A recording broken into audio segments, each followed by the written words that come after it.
નમસ્કાર, પીપલિયા ગુજરાતીના ધર્મ ચેનલમાં આપનું સ્વાગત છે। મિત્રો, આપ સૌ જાણો છો કે હિન્દુ ધર્મમાં અક્ષય તૃતીયાનું વિશેષ મહત્વ છે। પંચાંગ મુજબ વૈશાખ મહિનાની શુક્લ પક્ષની તૃતીયા તિથિના રોજ અખાત ત્રીજનો તહેવાર ઉજવાય છે, જેને અબુજ મુહૂર્તોમાંથી એક માનવામાં આવે છે। આવામાં આ દિવસે કોઈ પણ મુહૂર્ત વગર શુભ અને માંગલિક કાર્ય કરી શકાય છે। અક્ષય તૃતીયાને અખાત ત્રીજના નામથી પણ ઓળખવામાં આવે છે। આ દિવસે સ્નાન, દાન, યજ્ઞ અને જપ કરવાની સાથે માં લક્ષ્મી અને કુબેરજીની પૂજા કરવાથી વિશેષ ફળ પ્રાપ્ત થાય છે। આ સાથે જ આ દિવસે સોના ચાંદી ખરીદવાથી શુભ ફળોની પ્રાપ્તિ થાય છે। આ વર્ષે તૃતીયા તિથિ 2 દિવસ હોવાને કારણે અખાત ત્રીજની તારીખને લઈને થોડું કન્ફ્યુઝન છે। તો આવો જાણીએ અખાત ત્રીજની સાચી તારીખ, ધાર્મિક મહત્વ અને સોના ચાંદી સહિત અન્ય વસ્તુઓની ખરીદનું શુભ મુહૂર્ત।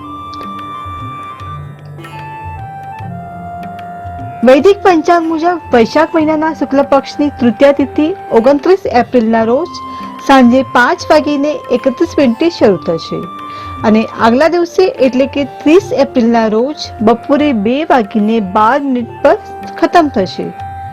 સનાતન ધર્મમાં સૂર્યોદય તિથિનું વિશેષ મહત્વ છે, તેથી આ વખતે 30 એપ્રિલના રોજ અક્ષય તૃતીયાનો તહેવાર ઉજવાશે।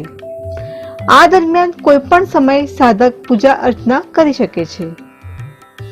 અખાત ત્રીજના દિવસે પૂજા કરવાનું શુભ મુહૂર્ત રહેશે સવારે 5:41 લઈને બપોરે 12:48 સુધી। બ્રહ્મ મુહૂર્ત રહેશે સવારે 4:15 થી 4:58 સુધી। અભિજીત મુહૂર્ત કોઈ નથી।